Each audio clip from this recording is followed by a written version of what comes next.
Today I'm showing to you another facet of creative market research, and that's the play test with kids. So let's play.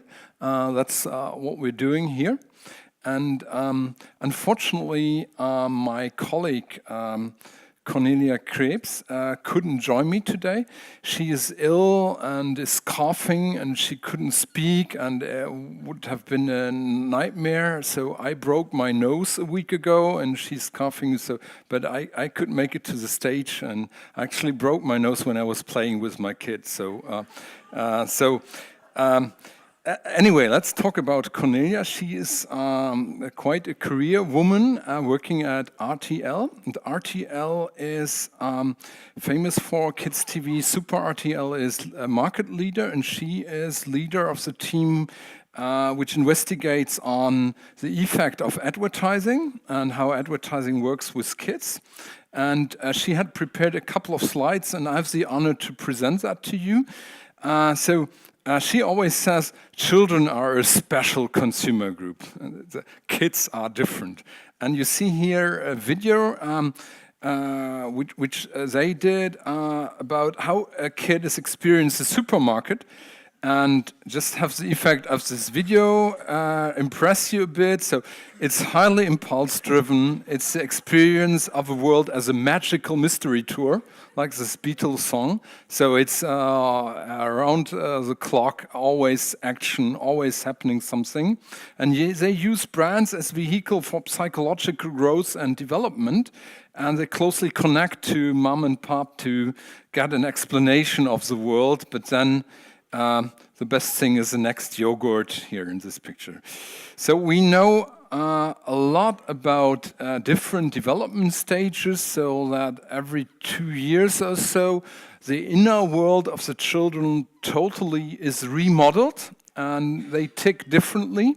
And our ancestor Sigmund Freud, he was the inventor of this kind of research of how to interpret and understand this symbolic expression, this symbolic behavior. So in the age around 6, 7, they're very magical driven, and first scholastic commitment. Then the phase of 8 to 10 is about developing skills and abilities, attachment to peer groups, and then we are in the pre-teens, and different themes come along them, fashion and so on. We know the girls' and the boys' identity, so they are constructing their gender identity, and they need lots of vehicles to do so. We know quite a lot about that as well. And one approach to understand kids is actually observe them through all kinds of means, with all kinds of devices. We see here a study Cornelia had done, the mobile diary study. So they gave mobile phones to the kids, and every half hour they would put in a short entry. They would speak to it and would translate, or it would read to them. So it was very easy to handle. And of course, they took out the school time, and when they had a ballet class, the handy wouldn't interfere with that. So they did a very nice study in which they saw what's actually happening in terms of media use when they're listening to CDs, when they're watching the show with the mouse, when they're going out, when they're having a chat. And Hannah's diary added to hundreds of others' diaries, and one major outcome was TV is still king for the children group, at least in Germany. So the blue curve shows that especially in the late afternoon, it's a big allowance to watch TV. When we go on, and as you mentioned, to understand really what's moving kids, what's the effect of advertising, we need other means of getting closer. So I introduced you to the Alltagsstudio, and what we do is we observe kids when they feel nobody observes them. Look at him.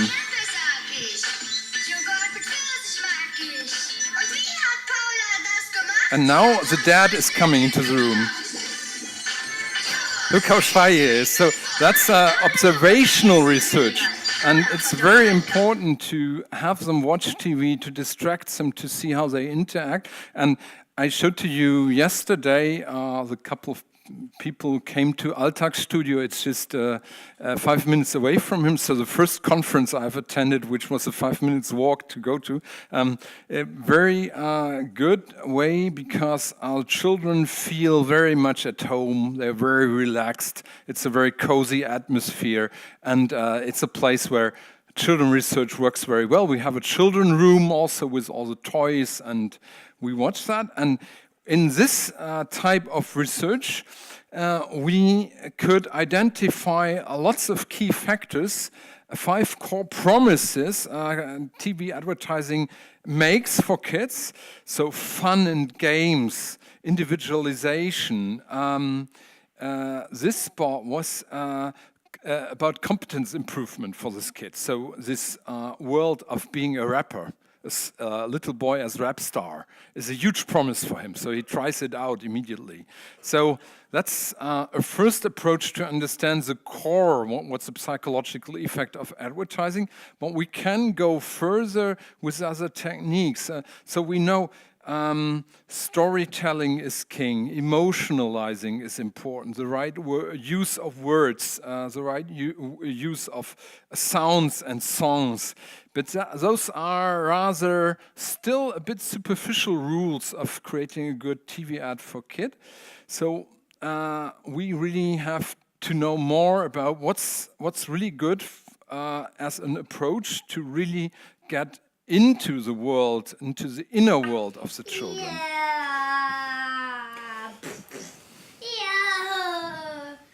So that's what we do, actually. We play a lot with the kids.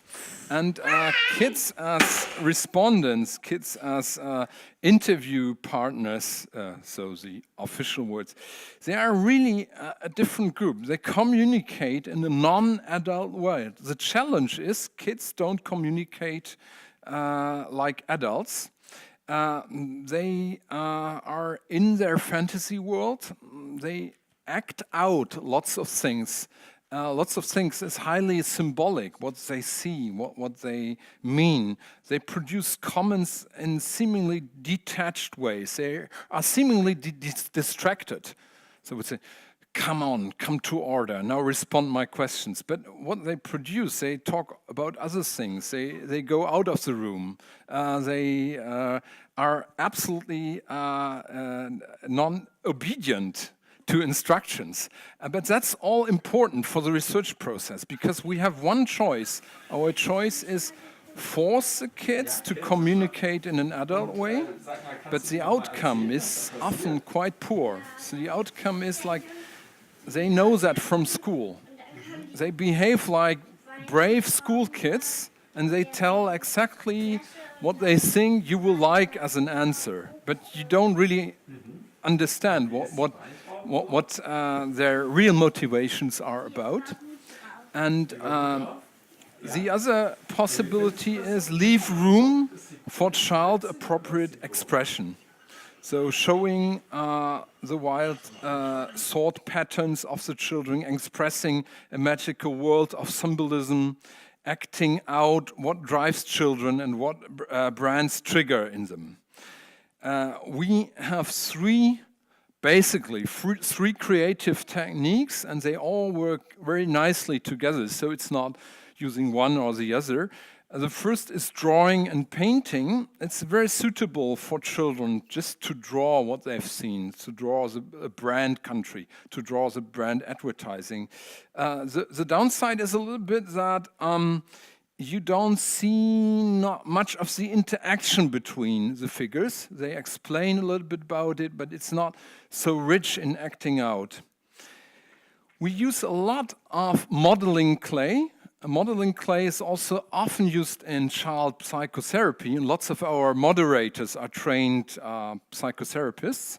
So what you can do is there to create an atmosphere of bonding, because the moderator and the child, they will mold the clay together, they will create figures together, and it's a very warm and intense atmosphere which is created. But we find very interesting playing with figures. And when we investigated in these techniques, we came across Xenotest. And Xenotest is used in psychotherapy, has been developed about 65 years ago. There is lots, decade-long experience of how to use this test. This test consists of a set of figures which represent the typical tensions, the typical themes of the child's world. So there's a set of family figures, grandpa, grandma, daddy, mom. There is a set of symbolic animals. The cow normally stands for nurturing, for coziness. It's a little bit also a substitute mother. The lion stands for wild aggression. There's a tiger, there's a horse, there's a mean crocodile. So then there is a little farm, all kinds of things. So what's the basic idea is that the thinking of children is symbol-oriented and activity-based. So you catch both things at once. They play, so they put on the stage little scenes, little activities, as we've seen with the presentation before. It's acting out, it's just replaying, reenacting, and the emotions come into it. They understand a lot of the thoughts are expressed in a structured and coherent way if you learn to really listen to the inner meaning of the stories and how they comment what's happening there. We use an adaptation of the Xenotest with more modern play figures. Exactly, we use a mixture of Playmobil, Lego, and Schleich. That's a German. I don't know if you know Schleich figures. So if you want to bring something home to your kids, get a Schleich figure in Germany. They're very famous. They're just lots of love for detail in these figures. So let me present to you a brand case we have exclusively done for this conference, because lots of our clients who do these child research don't want us to mention them. It's really a kind of taboo, and it's a very ambivalent relationship even the companies have, because there's this constant struggle with bad press, and the press saying you're manipulating the children, the poor little souls, and so on. And that's a big ethical debate, and that's why we are not allowed to mention any names. So we're working lots with these child brands, but anyway, the brand case Punica versus Hohes C. So it's Hohes C is a connotation of vitamin C. So that's why we high level of vitamin C. That's a bit of the brand story. You have in the field of children juices two positioning areas which are normally spoken to. One is about caring and nurturing, a sheltered family world, juice as a permitted reward, and the positive nourishment for growth. So juice is a little bit the topic of Garden Eden, so all the fruits which are jolly and funny, and you nurture with them, it's a pleasure, the sugar in it, and so on. Another theme, another positioning area is about autonomy and adventure. So the juice is a way of becoming independent, to experience something on your own. So you have a juice which signals it's not the family juice, it's especially for the kids, has some wild story around it. And it creates own worlds to stand apart from the adults, and it's putting the abilities of the kids to the test. So it's about adventure. Punica Abenteuerdrink. Adventure drink. Macht jedes Abenteuer mit. It's good for any adventure. Was soll ich tun? Der Verschluss! Benutze den Verschluss!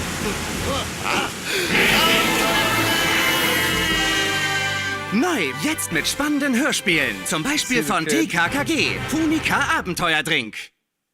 Probably got it. Adventure. So, versuchen den halt hier aufzufangen bei der Wasserfall. Ja. Aber der geht dann hier runter und macht die Vorderdüsen an. I Und translate, dann so geht it's sie about ganz the waterfall langsam und and dann he makes geht this es jump and schön it's weiter. exciting. And all of a sudden, and this and that happens. So you see, in these scenes, it's very important. It's also a test about involvement.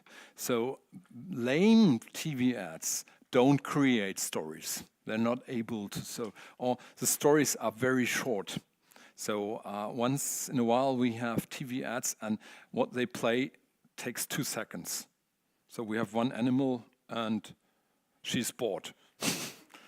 Boredom. So they're very frank with destroying advertising when they think it's bad and boring. So here we come to a core, and the story goes on for a longer time, which tells us it's an exciting story with adventure potential. It's an invitation to promising jungle worlds where you can become the hero yourself. So testing your abilities, being on your own without mom and dad, just doing your own test. And it relates it in the end, which is kind of nice, to this adventure playground where the boy just goes down this loop. So that's very nice. And the implicit theme is detachment from the parents, relevance of the peer group, the little fruit, the apple and the strawberry on the side, and they're commenting on him. And Punika is a kind of magical potion to release magical adventure separate from the parents. The downside, however, is this kind of scene, which we've seen in the beginning. Yeah. Oh. What we mentioned a couple of times, the story is falling apart.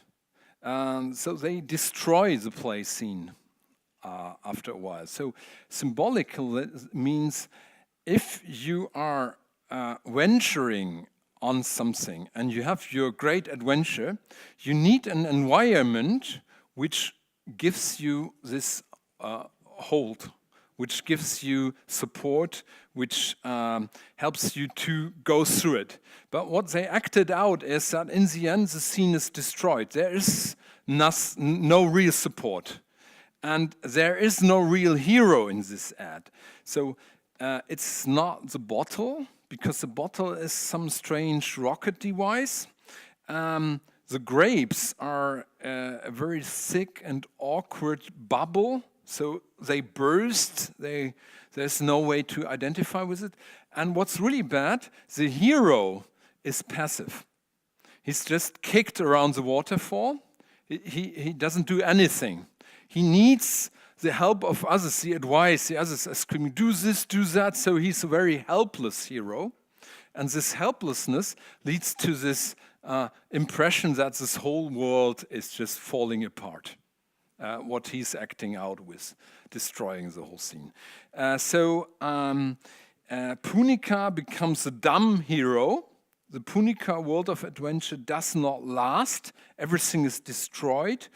The wine does not manage to free itself. It needs the help of others, and it's just begging for help. What should I do? What should I do? That kind of, so no real hero spirit. And the good thing about Xenotest, we can ask the kids what would be the better TV ad. So let's have a look at that. So another kid.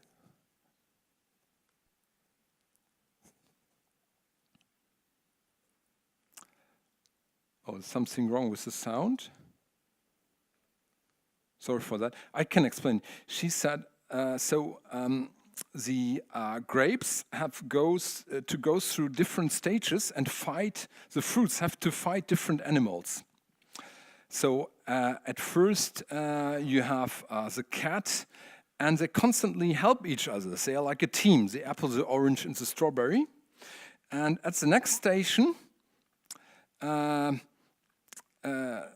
here the wild bird comes and grabs the apple, but the strawberry comes in the way and helps out. So at each station, another fruit helps out. So each fruit is the hero. And in the end, after going through this jungle with all these bad and wild animals, they go on the truck together and they drive to the punica factory. Look, that's the punica factory. Got it. And they're getting out of the car and they get squeezed into this magical blue juice. And this magical blue juice contains all the adventure energy. Isn't that nice?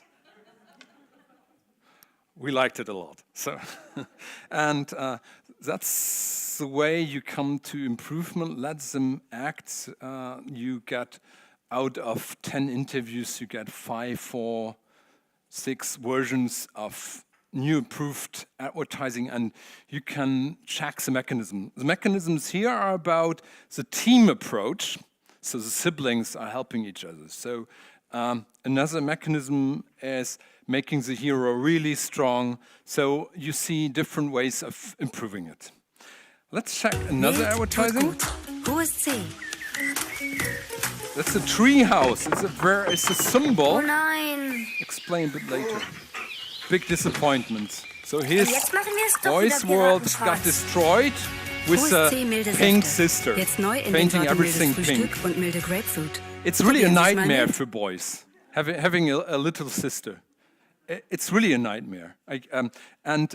This is showing the true conflict.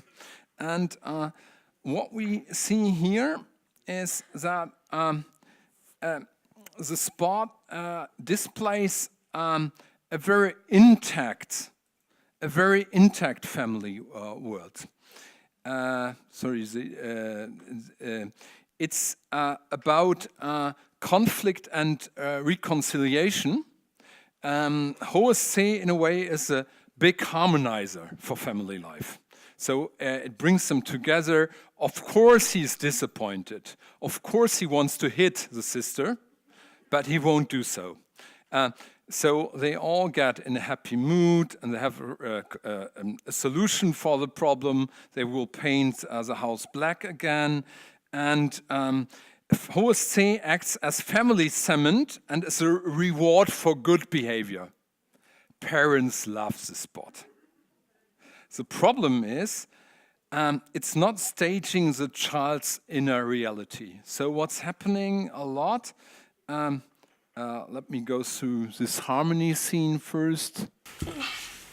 Die anderen schlafen noch alle. Genau, die anderen schlafen. So it's in the Guten Morgen. house. So it's happy family life, everybody's Komm, wir gehen schon mal sleeping. rüber. And it's all nicey nice, and they have breakfast, and Hohes C is coming to the breakfast, and it's like a family tranquilizer also.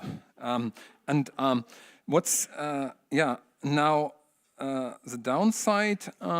Let's look at in the video. Aber ein ganz schön leckerer Saft. Oh, jetzt werde ich ja wieder jünger. So she's Oh, telling I it's a think I very should use delicious the word. juice. Oh, I'm becoming younger. Now I'm a baby. So that's really a kind of acting out. It's not taking me serious. It's not taking what I really feel. It makes me a small child. It makes me brave, nicey nice. Those kinds of things come out. And here you see it's not a place where magical thinking functions. Conflicts have to be settled. Appearance of the parents, grandparents in the play as symbol of parental care and moral authority. Attempts at magical thinking fails. So that's the inner logic of this TV ad. And to wrap it up, Xenotest Play reveals areas for improvement. So here, Hohes C, we would say we would say it's a TV ad which works, but it could be a bit more edgy. It could contain a bit more chaotic, wild thinking. But all in all, it also has to appeal for the parents. So all in all, it works well. Punica has urgent need for optimization. The hero that does not hold the story together.